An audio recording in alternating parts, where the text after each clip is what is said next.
My name is Eton College and welcome to I'm That podcast, where I get to talk to some pretty incredible people. Some are friends and colleagues, some are clients, and some are people I haven't even met yet. On I'm That, we'll hear from them about who they are, what they do and why, stuff they love or hate, mistakes they've made, victories they've had. They're all known for something, but by the time we're through, the hope is they'll have revealed some things we didn't know about them. Our talk may be deep, profound, funny, who knows really. One thing for sure, it'll be interesting and honest. So if you're up for that, thank you for joining me on I'm That, and here we go.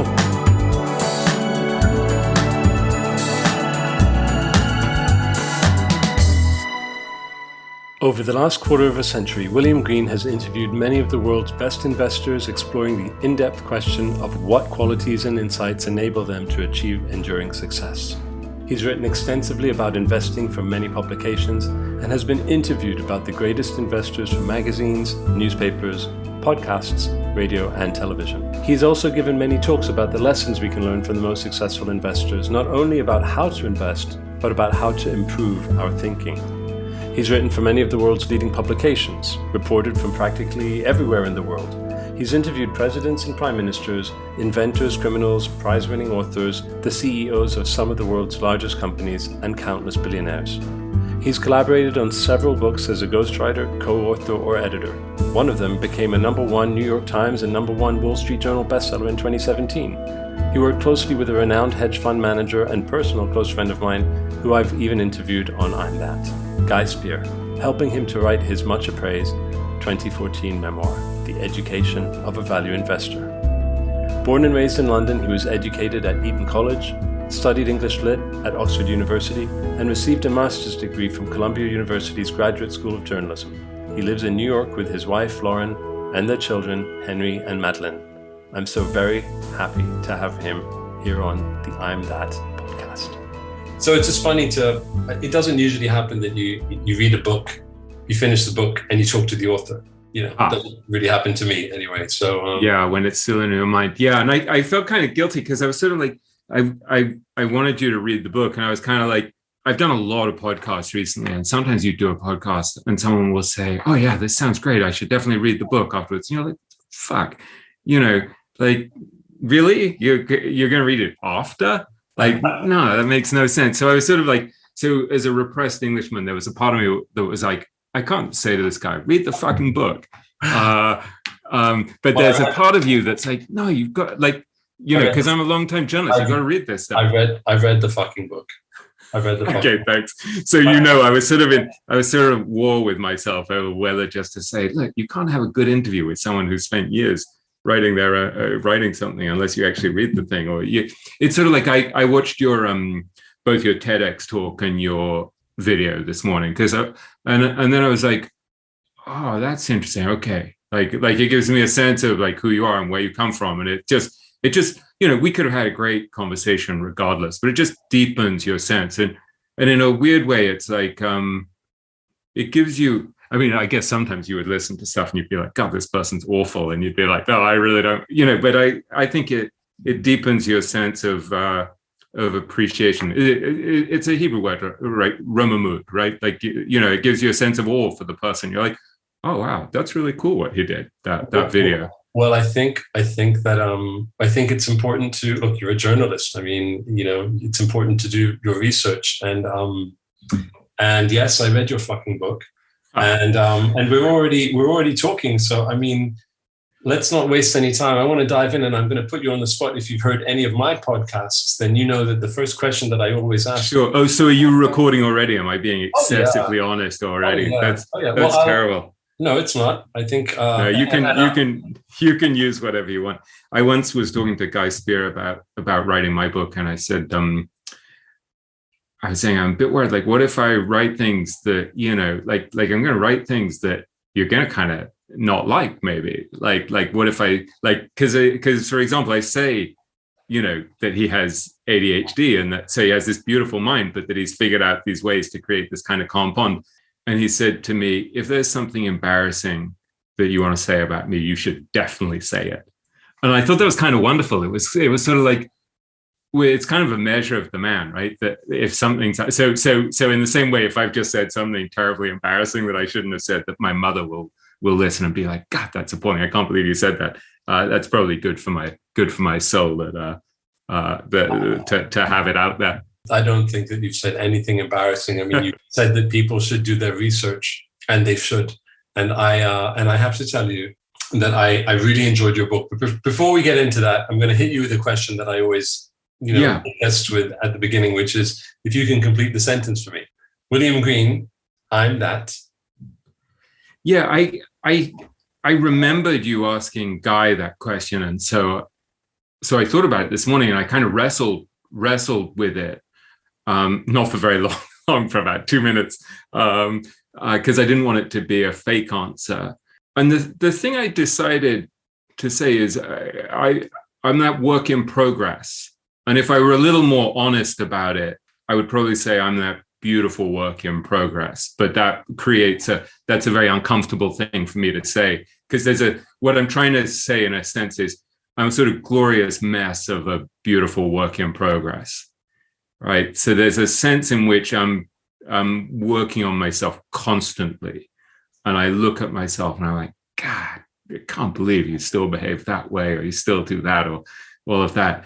But I'm very consciously always in self-improvement mode. So there is an element of self-loathing to it, where I look at myself and I'm like, God, what a schmuck. But there is also this sense of knowing that I'm improving. And I think sometimes when you look back after many years, you're like, actually, I am better in all of these different ways. And that's not to be self-congratulatory. I think it's partly that you want to give yourself credit, to encourage yourself to keep going in improving yourself. So that's my best attempt, a beautiful mess of a glorious work in progress. So when you say beautiful mess, continuous work in progress, are you talking about in all facets of your life, professionally, you with your wife, socially? How does it? Yeah, in every way. I think one of the reasons why I wrote this book, Richer, Wiser, Happier, that sort of was the thing that I spent much of the last 5 years on, was because I'm kind of groping through the fog. I'm groping in the dark, trying to figure out, how do you live? How do you operate in life? And so I just had this excuse to interview lots of famous investors or incredibly smart investors about what they figured out. And so I'm sharing those ideas with other people, which is great and gives you an altruistic reason to do it. But I'm doing it because I'm kind of lost and groping a lot of the time myself. And so I'm looking for ideas and habits and ways of being that work in life. And so, yeah, I'm thinking about this the whole time. This morning it was storming here in New York, and there's torrential rain, and we'd had a flood a few weeks ago, and I'm incredibly impractical, and I've been mopping up the basement, and I hurt my back, and I put some wood outside. I hear that my wife, who's much more practical, is like basically outside, like lifting up the wood and trying to take it back in out of the rain. And I'm like, I don't really want to go help. And so I was doing something else. And so I'm sort of delaying. And then I kind of go down, and then she's crying because she's got her finger on a nail in the wood. And it's like, and I can just see, like, my behavior is, to put it politely and euphemistically, suboptimal.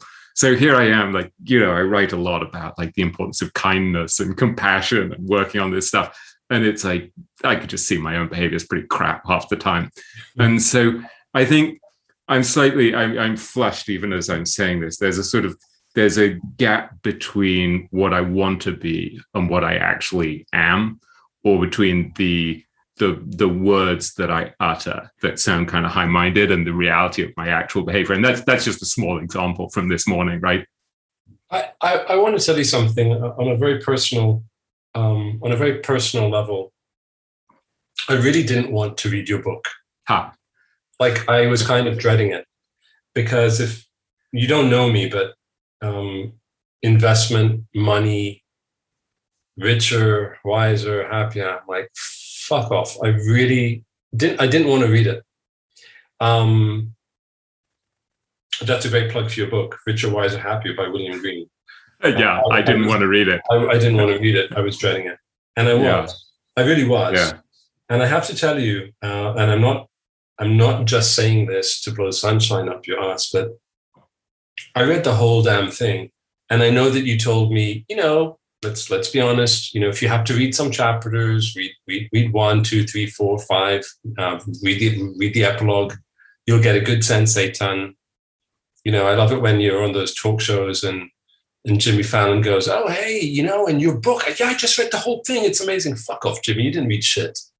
3 pages. You didn't even read 3 pages. Some assistant, took some notes and bullets. I read the whole thing, and I read it, and I absolutely loved it.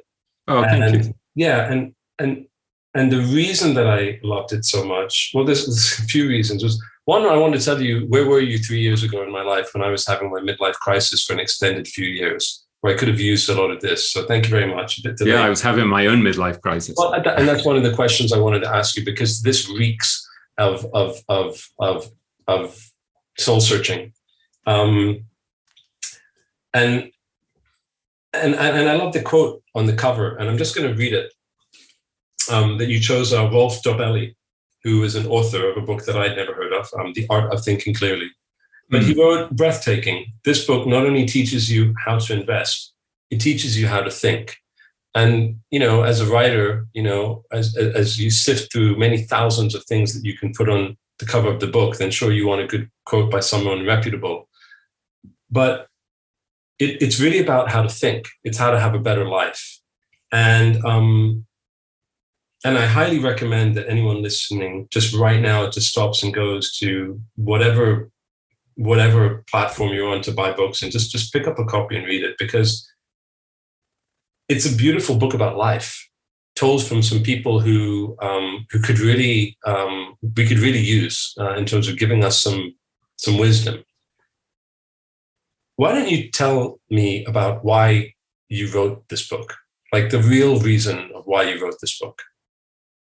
Yeah, first of all, thank you. That means a lot coming from you, particularly because it comes from you as someone who's not interested naturally in this stuff. And I often think about this, that if, my mother is kind of the first reader of everything I write. She lives in London and is in her 80s. And every chapter, she was the first person I gave the chapter before I even gave it to my editor. And my mother has no interest at all in investing, and I think regards it as a little bit tawdry, the idea of all these people just spending their lives making hundreds of millions of dollars or billions of dollars. And so the fact that it spoke to her counted for a great deal. So that in a way was my challenge, was how do you tell it as a story so that these characters are fascinating, and so the lessons that come from them apply to you in your life. So in a sense, you and my mother are kind of my perfect audience, people who don't give a damn about this stuff, regard it as slightly tawdry, probably totally uninteresting, don't inherently respect super rich people, and yet come to it and are like, that's kind of cool, and that is actually interesting, and that is kind of helpful. That's sort of what I was trying to do. And I think because I'm slightly embarrassed about the fact that I've written about business and investing for so many years, I wanted to show just how riveting it can be and how profoundly interesting it can be. And so every time I write anything about something financial, I'm trying to make it a rip-roaring story and the characters interesting. So that's a kind of preamble, but the fact that it spoke to you is a good sign, because I'm not writing for people who necessarily most of the audience, people who want to get rich, but I'm not really writing for them in some sense. In some ways, it's a kind of stealth spiritual book where I'm trying to say to people, look, the real question is, how do you live? Yes. And yeah, so that's the real goal. And it's dressed up in this, there's a wonderful Kabbalist who died decades ago, a guy called Rav Ashlag, who said that there's an inner and an outer of everything, and then there's an inner of the inner of the inner. It keeps going. And so in a sense, the outer of this book is, how do you get rich? But then the inner is, how do you live? What makes for a soulful, successful, truly abundant life? And that's what really interests me. And so, in a sense, this is my version of this wonderful book that I loved called Montaigne, How to Live, a biography in one question and 20 attempts at an answer, I think. And this is I've just taken a different microcosm. I'm looking at the world of money, finance, business, and saying, how do you live? How do you think? How do you build a successful and abundant life? I want to read one thing, and it comes out of a passage where you were talking about Irving Kahn, under the subhead, "The freedom to work until you're 109 years old." And this guy lived until 109, and he lived through, as you had written, a couple of world wars, crash of 1929, the Great Depression, Soviet Union, up and down, rise and fall, everything. I mean, pretty much. And he'd been married for 65 years. And he had, as you'd written, a busload of grandchildren and great-grandchildren. And I'm going to just read an excerpt from the book, and I'd love to hear you talk about it, because it's about what you're talking about right now. And this is what you wrote, because you wanted to speak to him. And he was 109, he's very old. "I typed out several questions for Khan a few months before he died and gave them to Andrew, his grandson or son, who wrote down his grandfather's answers over several days. Above all, I wanted to know what had been the key to a meaningful and fulfilling life, and not just an extraordinarily long one. It's very hard to answer this question," said Khan. "Everyone will have a different answer. But for me, family has been very important. And what gave him the most pride and pleasure when he looked back on his life? He said, having a family, healthy children, seeing what we've achieved at the firm, these have all given me great pleasure," he said. "I've also gotten pleasure from meeting people who are smarter than me and who gave me important answers. There are too many mysteries in life. At some point, you have to just ask for directions." And then you write, "Just think for a moment about those basic ingredients that helped to make for a richly rewarding life: family, health, challenging and useful work, and learning." See, that to me is what is throughout the book, the underlying message. And to me, it's kind of like, yeah, you're saying the outer is investment, but the thing that really, and it's brilliant from an investing perspective, and there's lots of things that you can learn. But if you had to put it on a bookshelf, and I don't know what bookshelf it is on at the bookstore, I don't know if it would go under investment for me. But a meaningful and fulfilling life, I mean, I think that's, to me, what I felt. If I go back to my original question, which you didn't answer, why did you write the book? You wrote about who you were speaking to. But that's what really resonated with me, who is also looking for that all the time. Thank you. Yeah. I think when you look back, you probably found this with your I'm That video, that when you look back, you have a clearer sense of why you did it. And at the time, I'm that Jew. That you look back and you're like, oh, that's why I did it. And so when I look back, I probably have a different perspective on why I did the book than I realized at the time. But I think I was kind of lost, and I was trying to figure out how to live myself. I'm trying to figure out, I'd had various things go wrong that don't amount to a whole lot in the world, because in the grand scheme of things, my life's been, thank God, much better than most people's lives, and much better than I possibly deserve. What kind of things?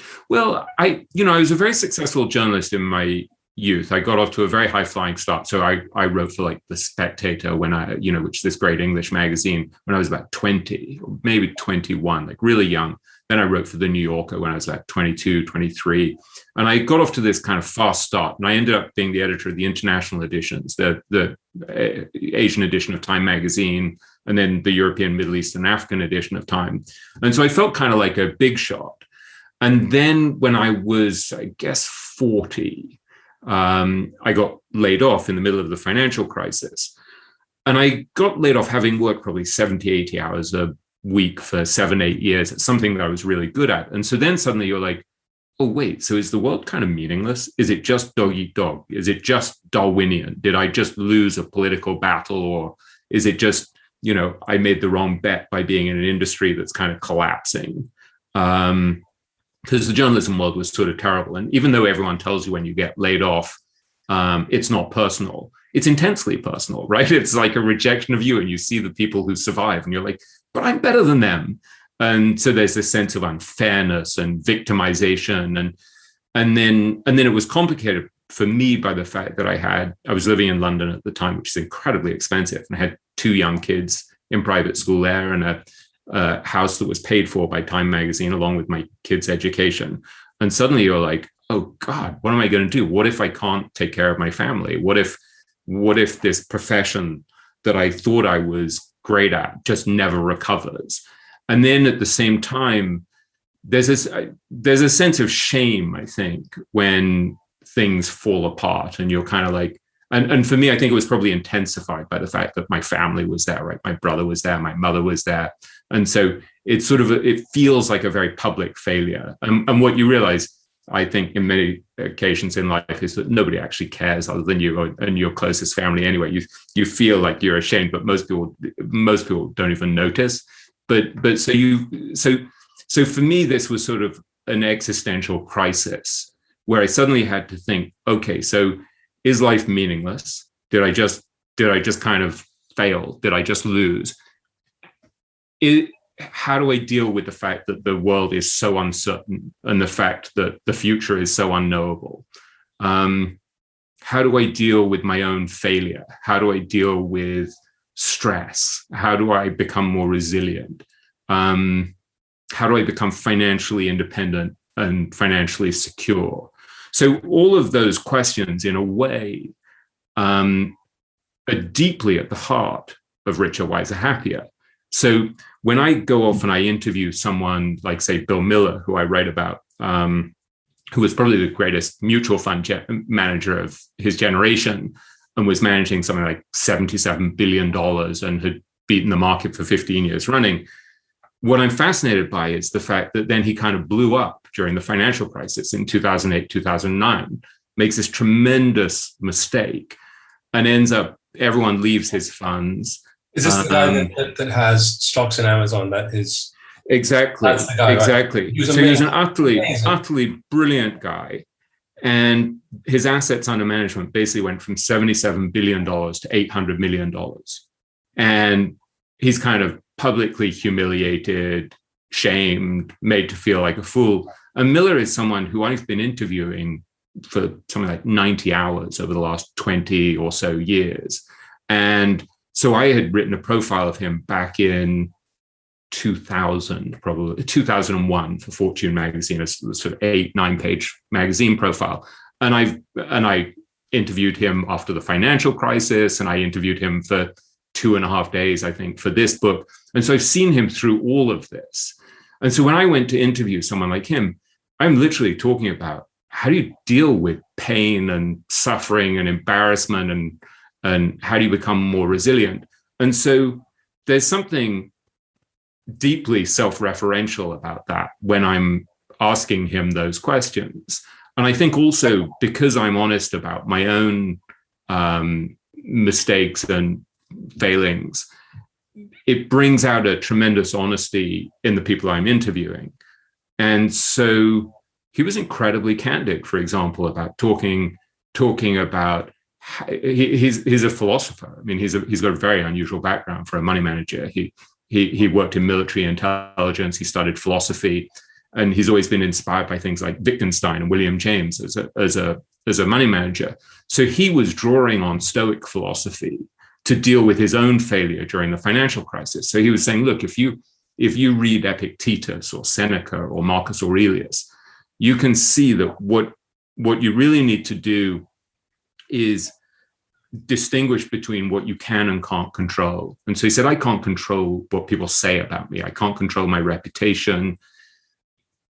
I can control my behavior and my attitude and my intention and my mindset. And so I can do things like try to admit what I got wrong, try to admit my mistakes, try to figure out, well, so I was too concentrated. I didn't diversify enough. He said, I didn't realize I could be so catastrophically wrong. He'd been right for so long that he said some of it seeps in when everyone tells you again and again and again how brilliant you are. You start to believe it. And so when I'm reading things like Marcus Aurelius and Seneca and Epictetus and trying to explain what Miller got from them, I'm drawing those lessons to help myself. But then I'm also thinking, this is unbelievably interesting and useful information. And it's kind of the best of what's been learned by mankind over thousands of years, as digested by this brilliant guy, Bill Miller, who's one of the greatest thinkers I've ever encountered. He's got a really exquisite, thrilling mind. Let me share and synthesize and distill these ideas. And so there is something altruistic about what I'm doing, that I'm really trying to help people who are reading the book and thinking, oh my God, my life just fell apart. What am I going to do? And so to some extent, there's an aspect of,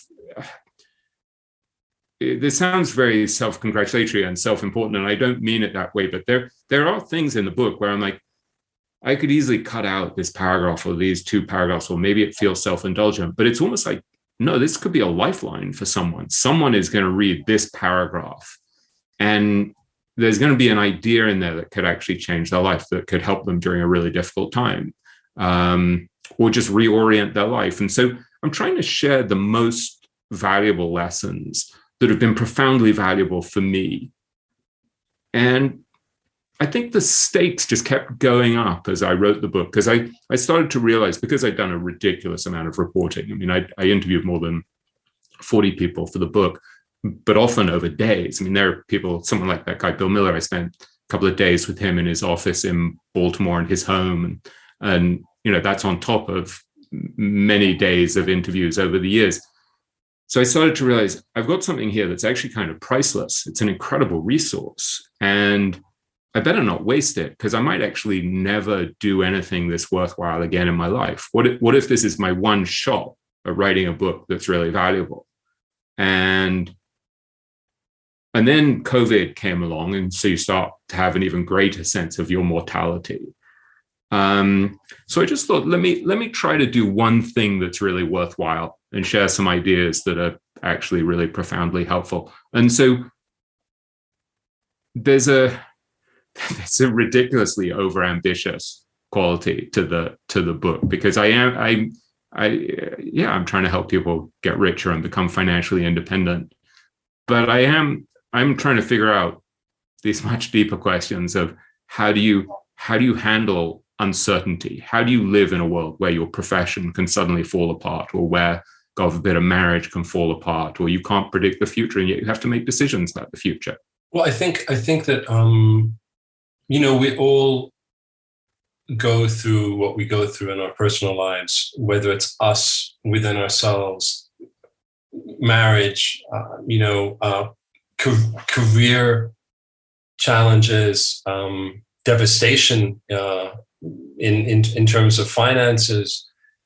And I think what really came through is highlighting vulnerability. And I think that the thing that I like about what you wrote, and the way that you write, and the way that some of these people speak, is something that I actually try and do. I do it with my wife a lot. It's like my wife is not as communicative as I am in terms of just talking openly. Some people are more open than others. And I find that for some people, it's very difficult to show vulnerability. But I think that the more vulnerability that you show and share, like you said before, then people open up to you. And in that dialogue between I'm showing vulnerability, someone else shows vulnerability, and then other people read about it, that's the journey of figuring out that we're all, at the end of the day, really, people that hurt, that people that are imperfect. Whether you're a multi-billionaire or someone who doesn't have anything, we're still people.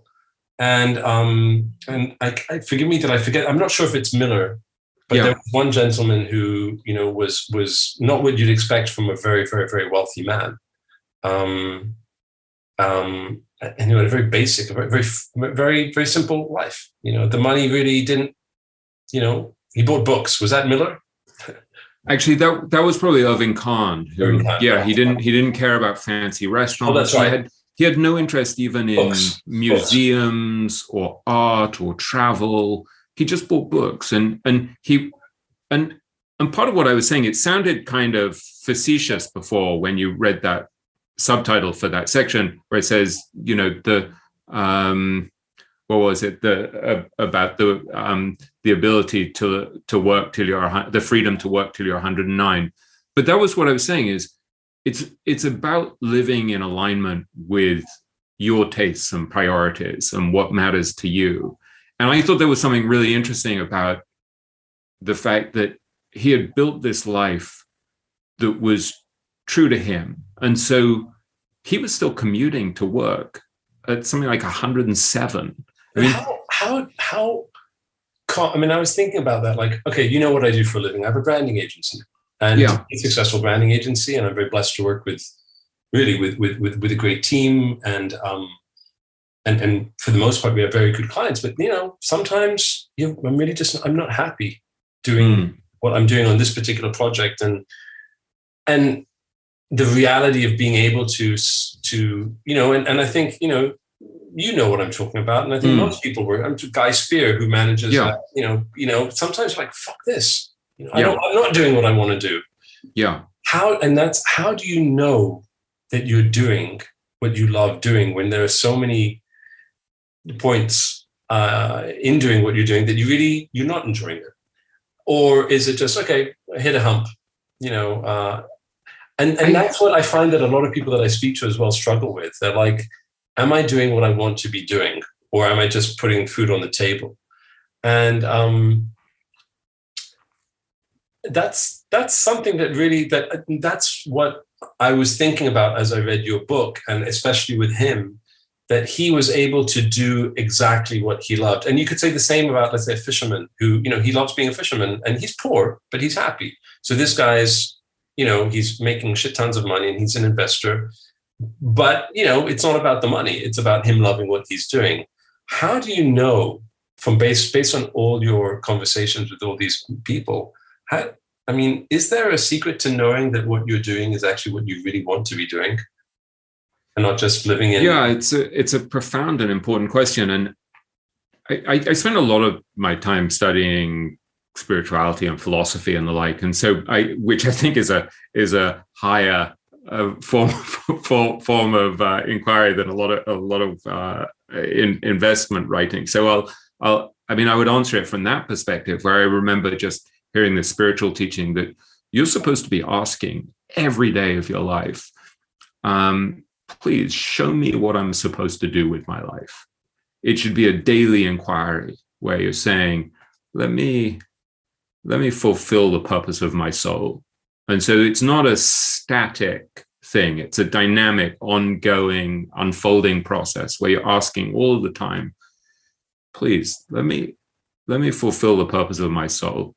And that sounds like the sort of thing that 20 years ago I would have rolled my eyes at and been appalled at myself for saying it, because it sounds a little hokey and overly sincere and earnest. But I think just starting with that desire, starting with that sense that you were given particular talents and particular opportunities and a particular background, particular parents, particular circle of friends, particular physical environment, an ecosystem, and saying, okay, maybe it's not all random.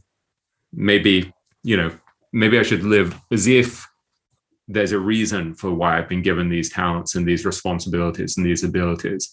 How can I use them in a way that's true to who I am and that has a real impact on other people, a real benefit in the world? And to me, one of the most helpful things that I learned in interviewing this extraordinary guy called Nick Sleep, who's a remarkable English investor who quit the investment business at the ripe old age of 45, basically to spend the second half of his life giving most of his fortune away in a way that creates enduring good for society. He does this thing called destination analysis, which he applied to companies, to businesses. So he would say, what's a desirable destination for this business in 10, 15, 20 years? And are they doing the inputs that are going to get them to that desirable destination? So are they, if it's Amazon, for example, which made him an enormous fortune that he bought when it was at $30 a share a long time ago, he was saying, are they screwing their suppliers? Are they treating their employees well? Are they driving more and more value to their customers? Are they giving them a better and better deal? Are they behaving in this long-term way that's going to lead to this desirable destination? But you can apply the same thing to your own life. So you can say, so you go to the end, right? And you say, okay, so it's my funeral and my wife and kids are there and hopefully some friends and people from my community, stuff like that, some neighbors, whoever it is. What are they going to say about me? What will they think about me? If you were to look back like Irving Kahn at the age of 109 on the last century or so, what would give you pride? Would you think, God, I wish I made more money? Or God, I wish I had not let that guy screw me. I should have really shoved him aside when he was being a difficult partner 60 years ago. Or are you going to think, I really helped a bunch of people, or I really fulfilled my creative talents. And so I think this is very different for all of us. The answers are really, really personal. But I think those two ways of thinking that we've mentioned are really helpful, whether it's asking every day, to say to yourself every day, what's the purpose of my soul? What's the purpose of my life? What am I here to do? Why was I given these talents and these opportunities? And how am I going to make the most use out of them? That's a really useful approach, I think, a useful way of thinking. And the second one is this destination analysis of saying, if I want to work back from the ending, I want to look back on my deathbed or after my deathbed and I think of this sometimes because my son, who's 23, is named Henry, and he's named after my late grandfather, Henry. And I don't remember a huge amount about my grandfather, but what I remember, I have these very vivid memories, for example, of walking along a street in London where I was growing up. This was in Hampstead, near his apartment, and he would sort of beam at everyone he saw on the street and would sort of tip his hat basically and say hello. And I remember saying, "How do you know him, Grandpa?" And he said, "I don't." And I just remember my grandfather walking around, leaving this trail of goodwill wherever he went. And so in a sense, if you're doing this kind of destination analysis, what an amazing thing to have your descendants think, yeah, he left a trail of goodwill. And they actually named their son after him because he was such an honorable and decent and good-humored and kindly bloke. And I remember years ago, my grandfather was an interesting character. He left school when he was 12 or 13, I think, because he was so poor that he literally, I think it got to a point where he couldn't even put newspaper in the bottom of his shoe anymore because there was no sole to hold the newspaper in. And so he left school and he became an apprentice tailor at maybe 12, 13, 14. And this is a guy who was an international class bridge player who could remember where every single card in the pack was. So he was intellectually brilliant and spent his life as a tailor, and he built up a business, and he got bombed in World War II. His factory got bombed. So he never became wealthy or powerful, or he should have been a brain surgeon, right? He had great hands and a great mind, and instead he was sewing secret pockets in a jacket for me when I was a little kid. But so in some ways you could say it was sort of a disappointing life. And he was married to a woman who he loved dearly and who also was incredibly clever and have been an Oxford or Cambridge professor and instead worked in their clothing store and got a degree in her 70s. At the Open University in England. So in some ways, disappointing lives, and in some ways, really extraordinary lives, right? Like to look back and say that he behaved in that way. And I often think of, when people say when someone dies, may his memory be a blessing. That's a really good piece of destination analysis, right? You want to. So I think these are really useful filters, really useful ways to think of your own life. And so I do this quite a lot. So I think I'm constantly asking myself, for example, if I'm trying to weigh up whether to do a particular project, I'm thinking, is this true to who I am? If I have limited time, do I want to spend 2, 3, 4 years with this particular person writing about them? Is this just going to make me money, but not be something I'm proud of? How badly do I need the money? So there's a beautiful line from Ben Franklin that Warren Buffett and Charlie Munger, his partner, often quote, which is, an empty sack can't stand straight. And so I think that's part of the issue that I found is there are times where, say, coming out of the financial crisis where I'd lost my job and my stock market, my stock portfolio had halved and I felt like full of a sense of uncertainty. I didn't really have the luxury to think so much about these issues of, is this aligned with who I am? Is this, I was thinking, oh shit, how am I going to support my family? And so I immediately took a job that I hated. And I remember thinking, I remember really thinking about the things that people did. You and I share a Jewish heritage, the things that our ancestors did, where they had to take these terrible jobs that were totally unsuited to them. And I remember thinking, wow, well, maybe this is just what life is. And I just have to kind of capitulate. And I shouldn't be doing the stuff that I want to do. I should just be doing stuff to support my family. And it was a very depressing thought. It was like, oh God, maybe like that. You used a word right now that I actually wanted to ask you about. You used the word depressing. I was pretty down a few years ago. I was going through stuff, and it stemmed from anxiety. How much has that played a part in your life? Yeah, I think about that a lot. I'm definitely prone to anxiety and worry as well. And so there's a big part of the book that's about resilience and equanimity and peace of mind. Yeah.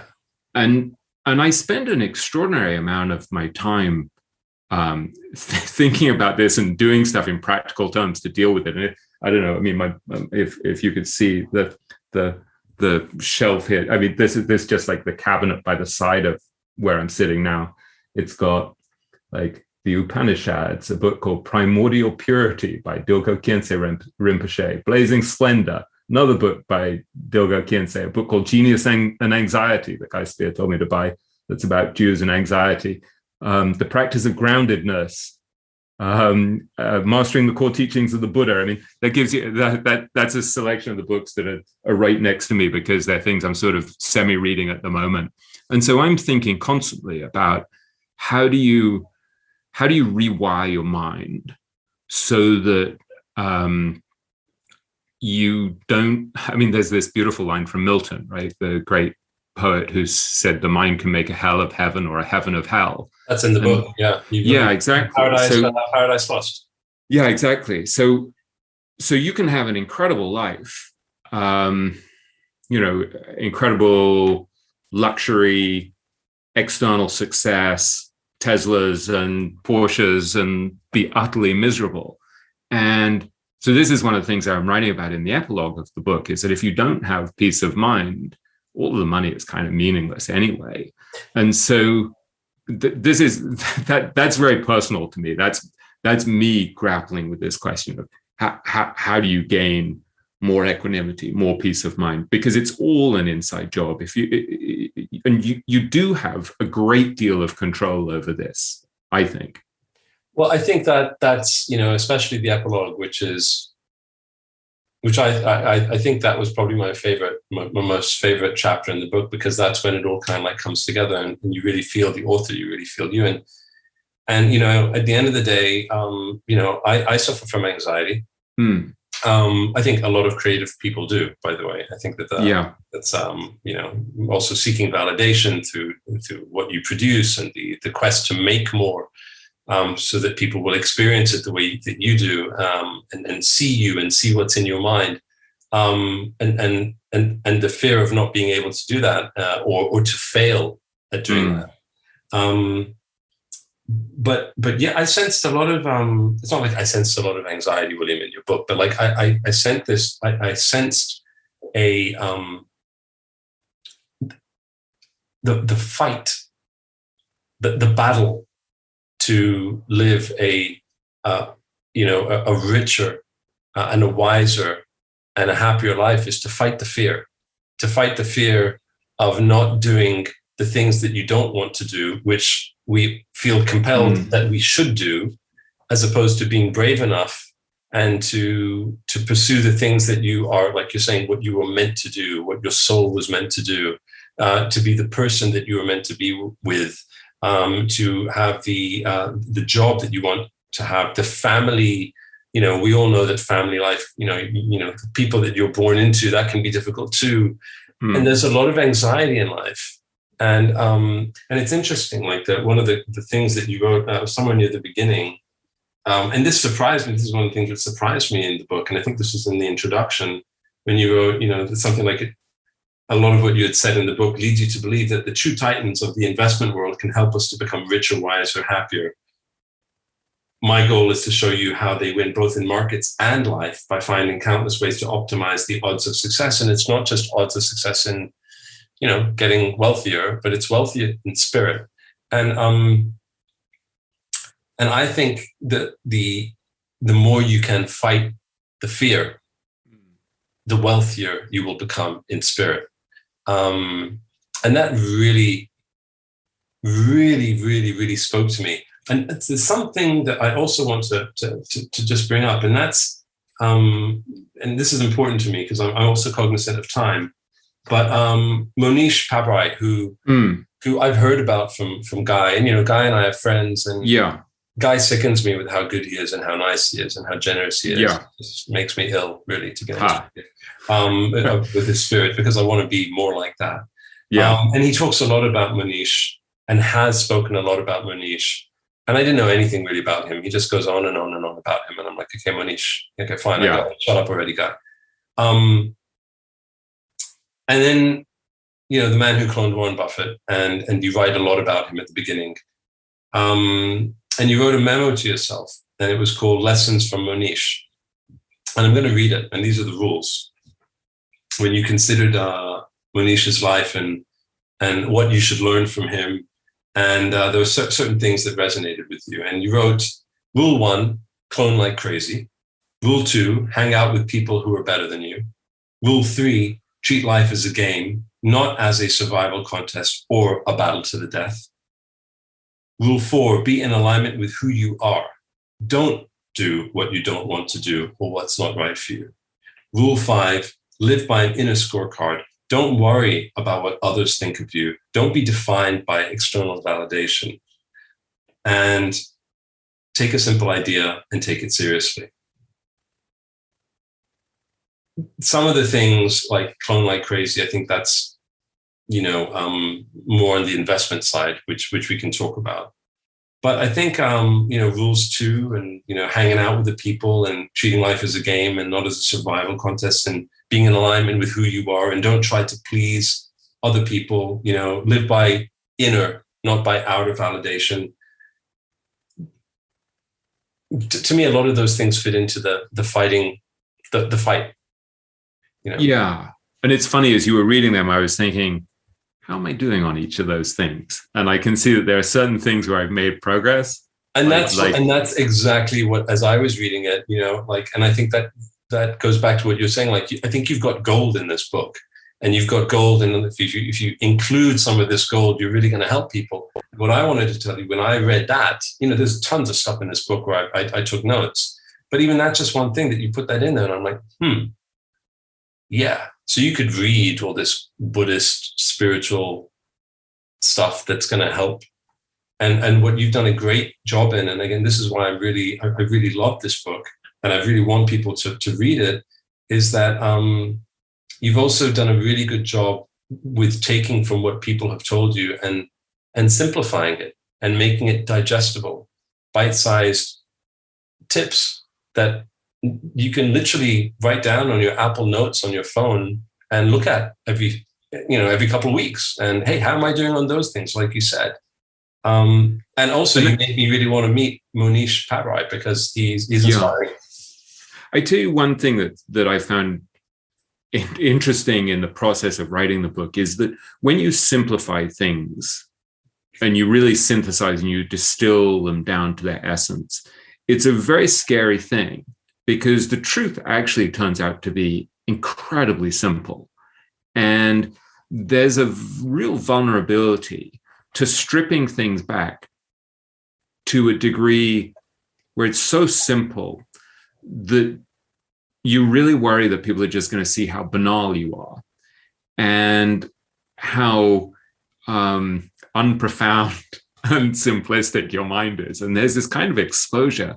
You're like, oh God, if I'm just saying, live by an inner scorecard or clone like crazy or hang out with people who are better than you. These are such simple ideas. And that's why I came back to, at the end of that list, I talk about this idea from Charlie Munger, that I say is probably the most important lesson of all that I learned in hanging out with Monish, which is Munger saying, take a simple idea, take a good idea and take it seriously. And that, I think, like most truths, it's very easy to have your eyes kind of glaze over and be like, yeah. But I think with all of these things, you have to stop and really think about them, internalize them. And you have to say, some of these ideas about how to behave and how to live and how to think are so simple and yet so profound that if you actually take it seriously and you internalize it and you make it a core part of your way of living, it changes everything.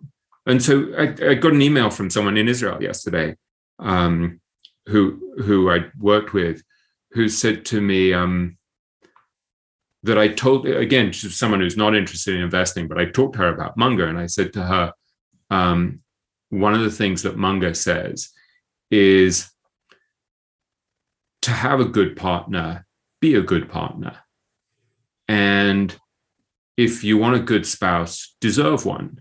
And she said that she'd taken that so seriously that it's actually kind of changing her relationships, that she's actually seeing the improvement in her relationships. And so there, what you have with Munger is a 97-year-old genius distilling 9 decades of wisdom into something so pure and so simple that it seems like nothing. And yet it's kind of everything. Like to have a good spouse, deserve one. To be a good partner, to have a good partner, be one. And then you apply that and you're like, okay, so how do I have better friends? Be a good friend. And how do I have a good relationship with my kids or my parents?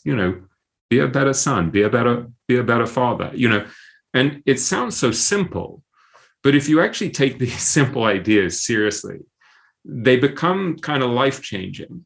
And so for me, I ended up writing a lot about simplicity. There's a central chapter in the book about simplicity.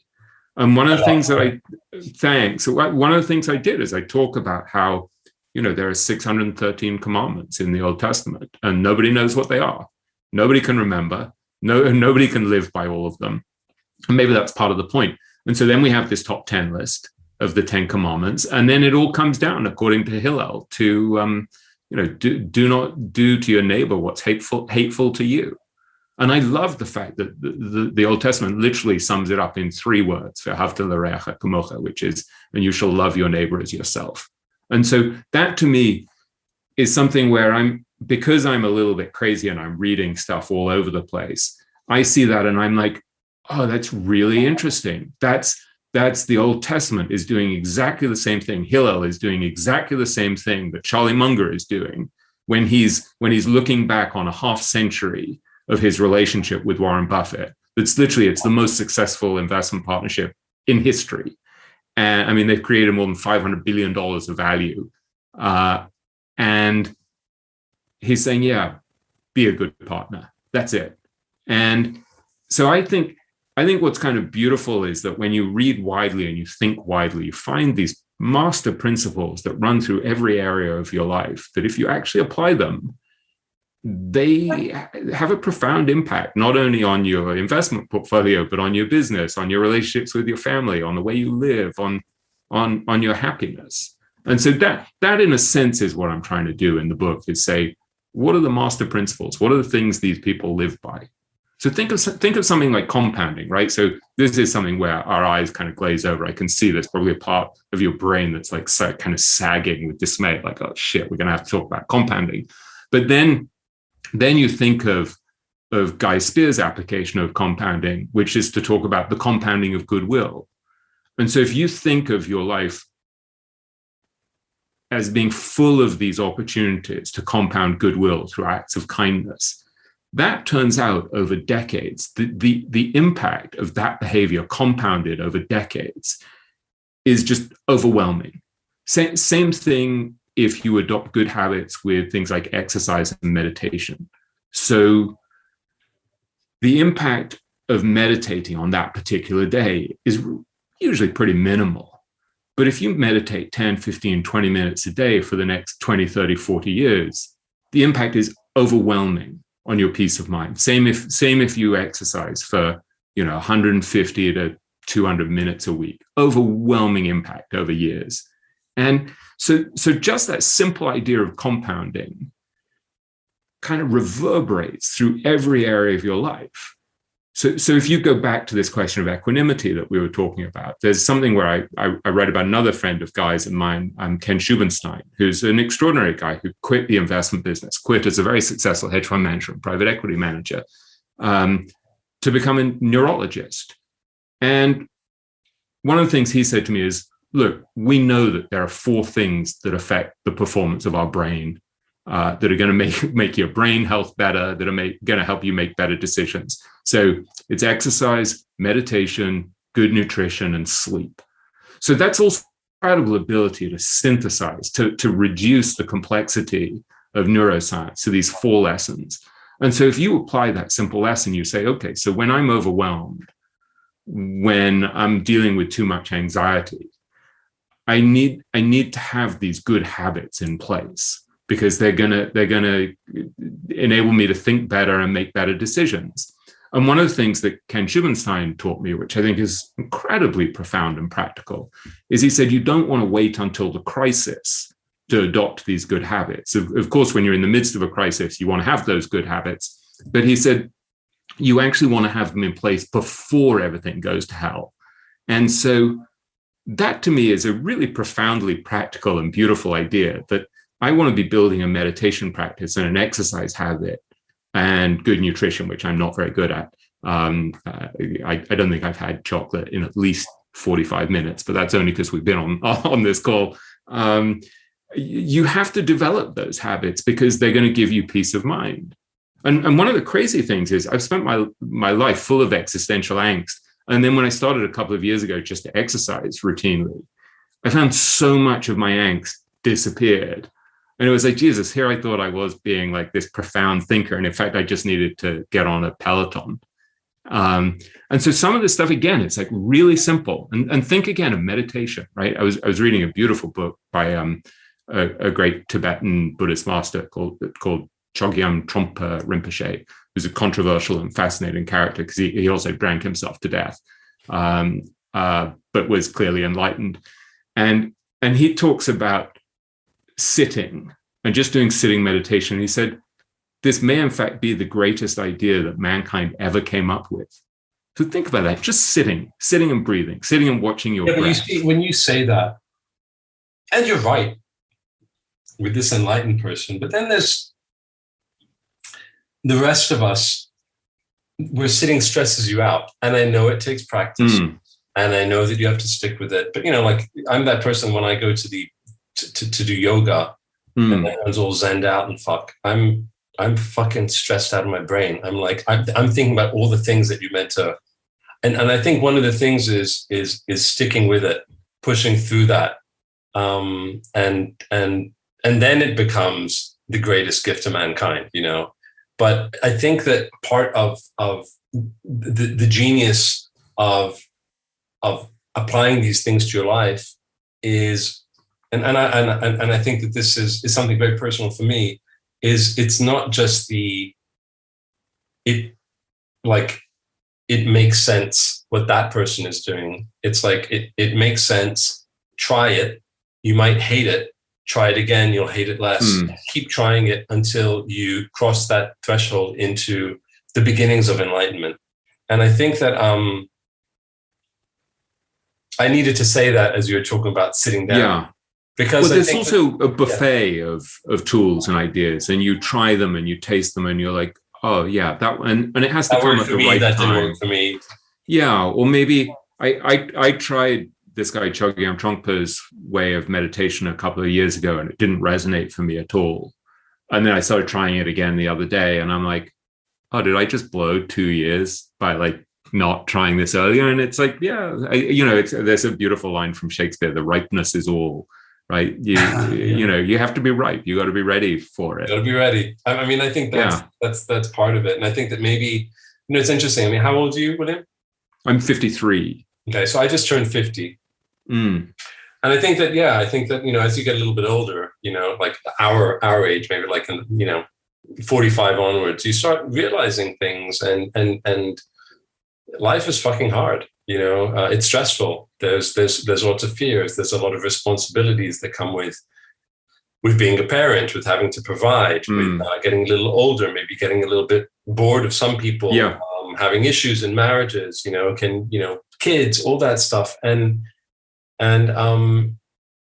I think maybe, not that I'm saying, hey, this is great for people who are 50 and maybe going through some difficulties like that, but I think that, let's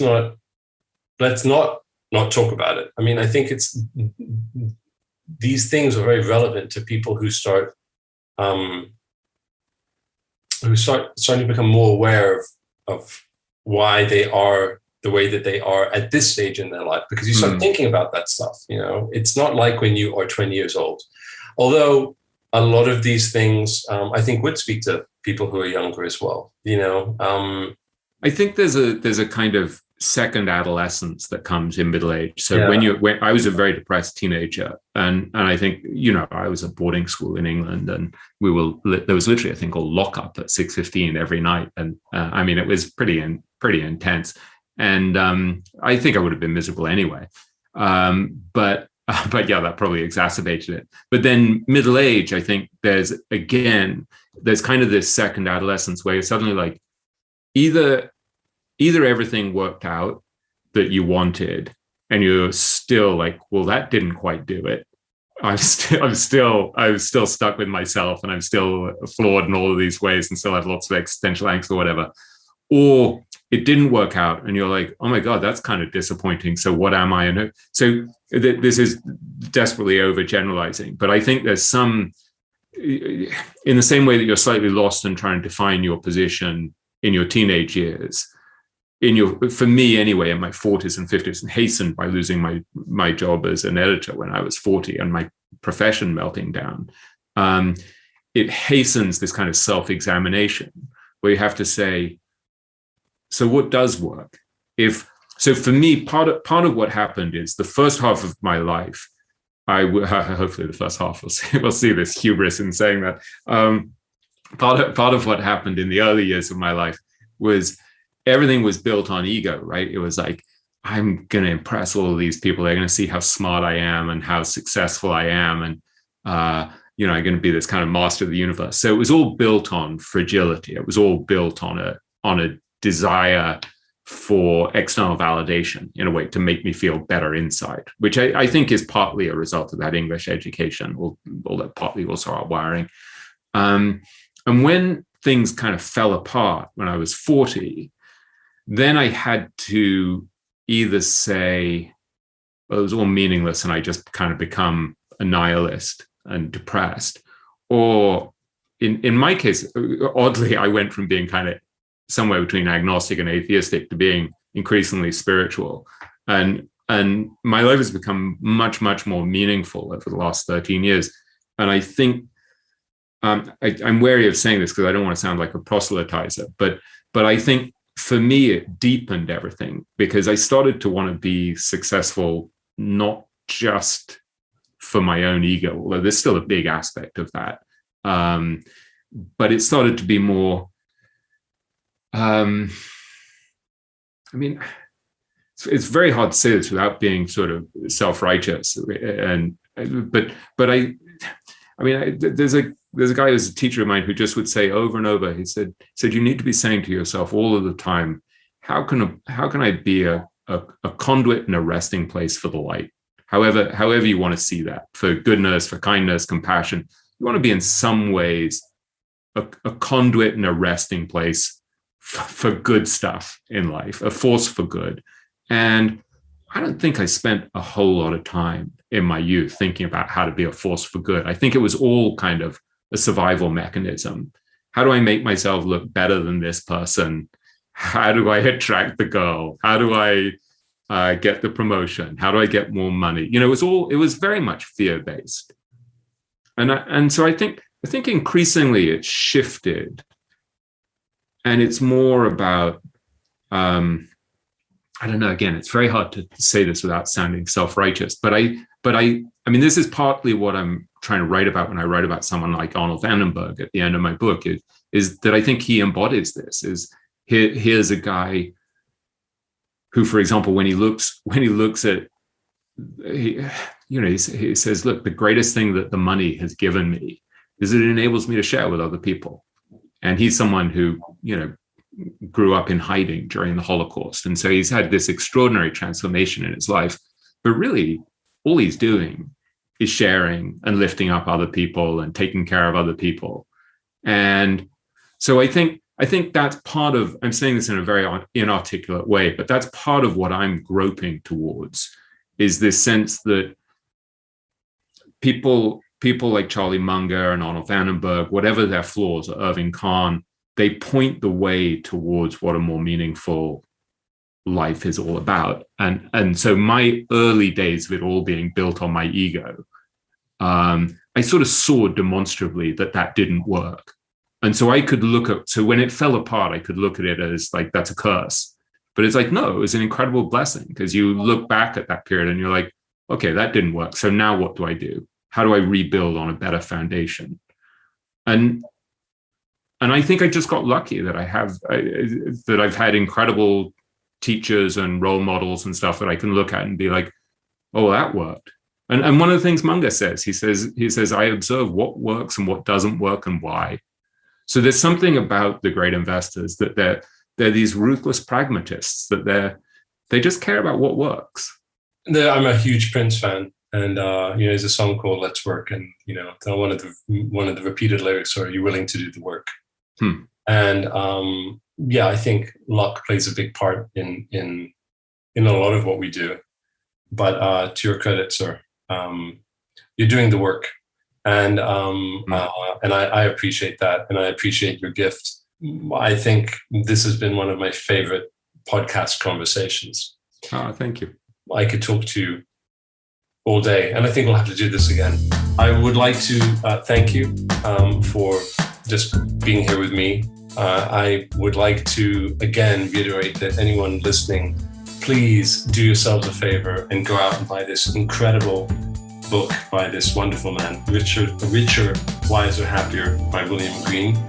Keep doing what you're doing, sir. Thank you so much.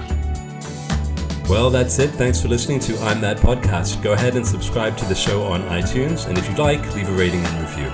Tune in for the next episode, and see you soon.